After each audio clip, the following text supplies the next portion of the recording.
Autoline Daily is brought to you by Bridgestone, your journey, our passion, and by Dow Automotive Systems, improving durability and increasing design flexibility with Betamate structural adhesives at dowbetamate.com. Hello, and welcome to a brand new week of Autoline Daily. I'm Mike Austin from Popular Mechanics, making my hosting debut. In the second half of the show, we've got more info on Carbon Revolution's carbon fiber wheels. But first, today's top stories. Is General Motors gradually winding down its operations in South Korea? Reuters reports that the company is slowly pulling out of the country due to rising labor costs and frequent strikes. Over the last decade, GM's labor costs in South Korea have jumped 120%, which has pushed the labor costs per vehicle to over $1,100. The average for the rest of GM's international operations is about $680. The company has already announced it will not build the next-gen Chevy Cruze in the country, and most of the production for the next Buick Encore will shift out of Korea to Spain. Currently, the Tesla Model S is only available as a rear-wheel drive vehicle, but that's about to change. According to a report from The Verge, Tesla is working on an all-wheel drive version that could come out as early as next year. It's not that surprising of a move, since the company's upcoming SUV, the Model X, will offer all-wheel drive too. Honda took the wraps off the new Civic Tourer ahead of its Frankfurt Motor Show debut. The wagon, which was designed and developed in Europe, is powered by either a 1.8-liter gasoline engine or a 1.6-liter diesel engine that can be mated to a manual or automatic transmission. Unfortunately, the diesel is for Europe only. The Civic Tourer is also fairly versatile, with 624 liters or 22 cubic feet of cargo space, due to the gas tank being mounted under the front seats. As you can see from the images, the car has a sporty look that is long and sleek, with pronounced arches above the wheel wells. We think the front end even kind of looks like those old Dustbuster minivans. The Civic Tourer will be built at Honda's UK manufacturing facility and goes on sale in Europe early next year. And Autoline would like to say farewell to the Speed Channel, our motorsports authority.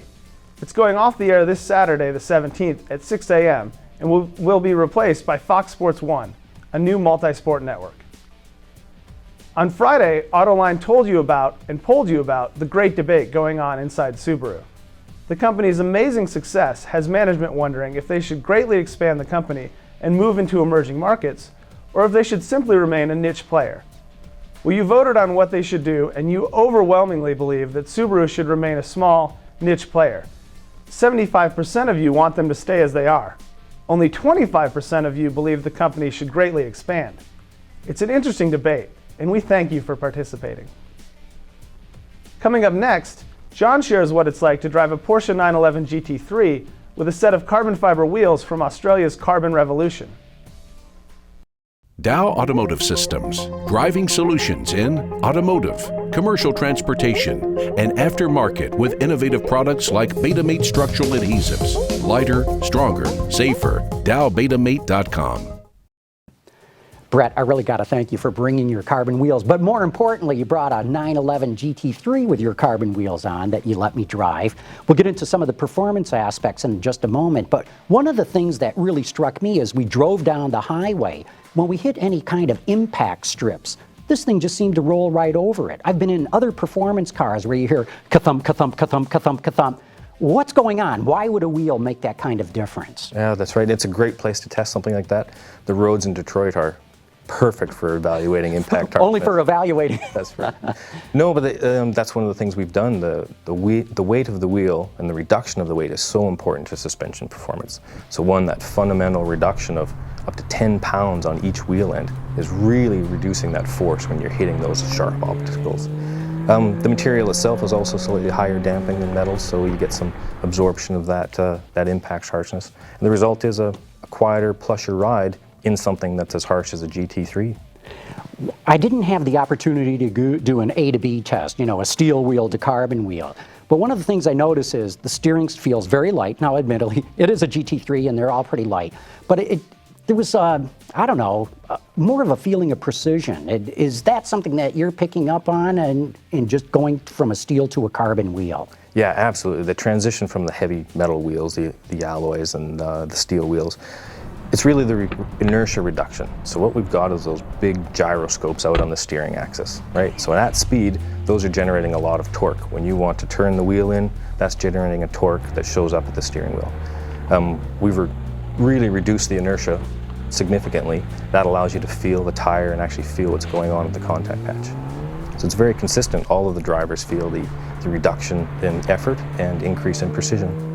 So definitely a steering improvement. I've got to believe absolutely a cornering improvement. What other kind of attributes can you pick up on with these carbon wheels? Yeah, and the cornering really comes from the mass reduction and helping the suspension system work better, which allows the tire to work better. So in those rough sections mid-corner with the carbon wheels, allow the suspension to keep that tire on the ground so you can stay on the brakes earlier going into a corner. You can get on the gas earlier coming out. Really helps improve the overall grip and control of the vehicle. You were telling me earlier when you've taken these cars to some tracks, you might pick up over a second a lap with just these carbon wheels. Yeah, exactly. We've done some track testing with Kelly Collins out in California, and on a 70-second lap on average we were getting 1.2 seconds, upwards of 1.4 on his flying laps. And that really came from being able to drive the car harder and faster, right? He could feel what was going on that front end. He had the increased grip in the corners. He said he could take lines that he couldn't take because the car was working that much better. Braking and accelerating on the curbing, where the aluminum wheel was actually leaving the ground and had no traction. The car was stuck and able to corner hard. So that's amazing that you can pick up so much performance with just a new kind of wheel. Absolutely. And we're excited in that exercise. That was an entry-level application, so bolt-on retrofittable. We didn't tune the suspension for it. So the user, the end consumer, can actually get in and tune a shock and improve the rebound damping to let the wheel work even better with the suspension. There's more time to be had. Brett, thanks so much for coming in and bringing us up to date on the latest from Carbon Revolution. Very interesting. Thank you. And just a reminder before I go, the Autoline crew will once again be broadcasting live from Woodward Avenue this Friday.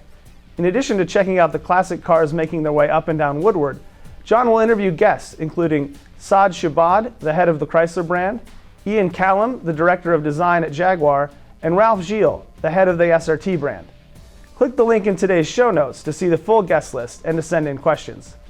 So tune in this Friday at 4 p.m. Eastern at Autoline.tv to watch the show. And that's it for today. Once again, I'm Mike Austin from Popular Mechanics. Thanks for watching and have a great day.